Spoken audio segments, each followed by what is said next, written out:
Чорногорія – морська країна з височенними горами, тисячі кілометрів від власної оселі.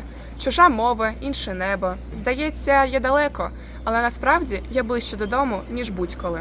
Бо саме зараз я знаходжуся в українському центрі міста Херцег-Нові. Мене звати Катерина Ролінська, і сьогодні я познайомлю вас із цим місцем та людьми, які допомагають мені не забувати про рідний край. Почнемо з кризового штабу. Сюди можна звернутися за допомогою в оформленні документів тимчасового захисту. Тут вас проконсультують та нададуть відповіді на найскладніші запитання. Якщо коротко, як організовувався центр і чи стало бажаючих волонтерити менше, якщо порівнювати з тим, що було раніше? Так, звісно. Починалося це все на такому ентузіазмі. Мені здається, що перші місяці ніхто з волонтерів не пам'ятає, чесно, як створювався центр, бо це було... Ми не спали майже, тому що всі були думками з Україною, всі були в всіх подіях, ми постійно моніторили, був величезний наплив людей, ми не знали, що робити. На той час мій чоловік почав їздити на кордон, привозити людей безкоштовно сюди, в Чорногорії, а моя була задача знайти їм десь житло. І було дуже приємно, що перші дні, після початку повномасштабного вторгнення багато і чорногорців, і українців, які жили тут в Чорногорії, почали надавати безкоштовно своє житло. Я тоді дуже багато знайшла житла, і ми розселювали людей, але коли ми вже їх почали розселювати, їх ставало ще більше, більше і більше, ми розуміли, що їм потрібен якийсь простір для того, щоб вони змогли якось перепочити. Тому що приїжджали... Це ж перший бум був такий, і приїжджали жінки одні з дітьми. І ми бачили, ми дивилися на жінок, і ми розуміли, що в них просто було таке розмите бачення, як їм далі існувати. Вони були дуже втомлені, вони були розгублені, і ми хотіли їх відірвати від їх дітей, щоб вони трошки перепочили. А ми розуміли, що дітей для того, щоб взяти в них, треба якісь майстер-класи зробити. А треба ще їм допомогти якось гуманітарно, надати першу допомогу, якісь харчові продукти, якусь одежу. Ми тоді збирали гроші, купували взуття, тому що приїжджали люди в зимових речах, а тоді вже в Чорногорії починалося тепло бути. І ми розуміли, що в них немає навіть зміни одягу, бо вони не розуміли, куди вони їдуть, який в нас тут клімат. Плюс почались тимчасові захисти, нам потрібно було перекладати. А приміщення перше, яке в нас було, це Червоний Хрест. Ми тоді прийшли, попросили, що можна, ми візьмемо у вас приміщення, щоб хоча б люди знали хоч якусь точку, куди вони можуть звернутися. І ми попросили, щоб вони нам виділили хоча б один раз на тиждень для заняття з дітьми. Тоді почалися в нас англійська мова для дітей і малювання тільки там. Але Червоний Хрест зрозумів, що нас дуже багато, ми дуже активнічаємо там. І він починав. Ну, по-перше, забороняли українську символіку.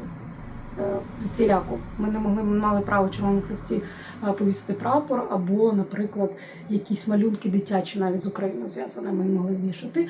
І ми прийняли рішення тоді, що треба шукати приміщення. На рахунок волонтерів, на жаль, це в нас 4-й рік вже як існує центр. На жаль, волонтерів стає все менше і менше. Це дуже важко, тому що я скажу по собі, вигорання дуже страшне, але ти розумієш, що ти не можеш це кинути. І ти себе отак змушуєш, і ти бачиш, скільки від тебе залежить людей, скільки залежить від цього всіх проєктів, які ми робимо в українському центрі. І це отак от. Ти розумієш, ти дивишся на те, що як зараз живуть люди в Україні, і скільки вони переживаєш. То, чесно кажучи, те, що у нас якесь там вигорання, це дуже-дуже таке дрібне, можна сказати. Чи пам'ятаєте ви першу людину, якій допомогли оформити захист? З якими почуттями ви про це згадуєте? Не пам'ятаю, чесно, бо це були поток людей. Це нереально запам'ятати всіх. Були навіть, щоб ти розуміла, люди, яким ми оформлювали перші дні захисти, а потім вони десь кудись їхали в інші країни, потім приїжджали, поверталися в Чорногорію, приходили і казали мені: Юля, ви пам'ятаєте, як ви нас оформлювали? А я не пам'ятаю взагалі, бо такий був поток. Ну, щоб ти розуміла, в нас в день могло на той час десь до 50 людей виходити. І люди з різними психологічними травмами, які приїжджали, наприклад, з Бучі, з Ірпіня, з Маріуполя. І можеш витратити на таку людину і майже годину, тому що тобі потрібно її вислухати. Бо людина приїжджала з величезним горем, болем, і ти ж не могла їй просто навсуху заповнити тимчасовий захист, сказати: все, йдіть. Ні, ти вислуховуєш всю їхню історію, всю їхню біль. Коли ми приходили вже додому, ми приходили вже такі спустошені. Тому мені здається, чому я ж кажу, що ми не пам'ятаємо перші місяця, це був такий стрес, це був просто нереальний стрес, реально. І мені здається, що просто наша пам'ять, вона все це кудись викинула. У центрі також працює українська бібліотека, яка постійно збагачується новими виданнями. Тут можна знайти твори найрізноманітніших авторів для дітей і дорослих. З чого взагалі все починалося? Центр купував книги, чи їх приносили люди?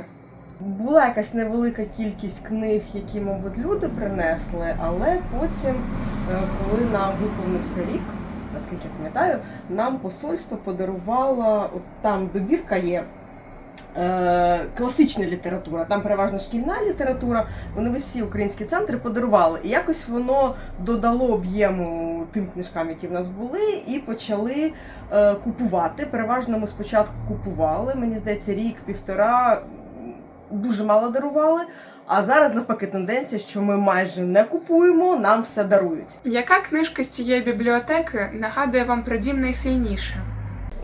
Ірина Ковбаса «Ходи до бабці обійму». Це молода авторка, я не пам'ятаю, чи є в неї ще книги. Оця, можливо, одна з перших. Тут якраз про бабусю, про онуків, про тому, що, знаєте, про той тип бабусі, який зараз зникає, яка нагодує, все віддасть, повністю свій час віддасть. Бо зараз все-таки бабусі такі більш сучасні, вже бабуся, яка там щодня тобі буде борщ готувати, вже не так легко знайти. А тут саме про таку бабусю і історія цієї книги. Нам її подарувала чорногорка, яка вчить українську мову вже 3 роки, як почалась війна. Ну, вона трохи пізніше почала. Антонелла. Вона їздила до України, вона була у Львові, в Дрогобичі, здається, ще. І ось вона нам привезла цю книгу «Ходи до бабці обійму». Вона її сама прочитала, нам подарувала. І це взагалі дуже, мені здається, прикольно, коли чорногорка дарує нам книгу українською мовою. І вона така ностальгічна. Це основна кімната для занять. Усі вони безкоштовні та на будь-який смак. Курси чорногорської мови, малювання, настільні ігри, уроки танців, творча майстерня, кіноклуб, столярство, терапевтична група підтримки, зустрічі вокального ансамблю, де співають українські пісні та багато іншого. Волонтери центру організовують так звані вечорниці, де наші шалені бджілки роблять корисні речі для Збройних сил України. Про це більш детально розкаже пані Тетяна та пані Алла, а також поділяться своїми думками про те, які спогади з цих зустрічей найбільше грітимуть їм душу у майбутньому. Все починалося якось так, хотіли, звісно, щоб був такий масштаб, але не сподівалися. І в нас були інші люди, зараз вони поїхали так, Настя, Зіна, Женя, от. І зараз я дуже їх пам'ятаю з таким, знаєте, дівчата з якоюсь, навіть не ностальгією, а вдячністю, тому що вони підтримали проєкт тоді, коли майже нікого не було. Він тільки починався. Це дуже важливо було на той час. А зараз от вже нас багато. І нас не подолати. До речі, шалені бджілки – це ідея Зіни. Перший раз про це почула, як Зіна заходить. Ну що, шалені бджілки готові працювати? Хтось бджілки, хтось шалені. І получився бренд. Оленка у нас ось зв'язала нам бджілку. Збираємося, спілкуємося, сміємося і плачемо, і все разом. Що більш буде зігрівати в цьому, так сказати, аспекті, в аспекті вечорниць, те, що ми робимо для ЗСУ. Ми ріжемо заготовки на робочі рукавиці. Клас. Отакі килимки красиві плетуть. От. Мазі робимо. Оце дуже гріє, тому що зараз допомога армії – це головне. А що пам'ятатиму я? Український центр, куди я можу прийти і почуватися як вдома, та знати, що люди, які поруч, завжди допоможуть і підтримують мене.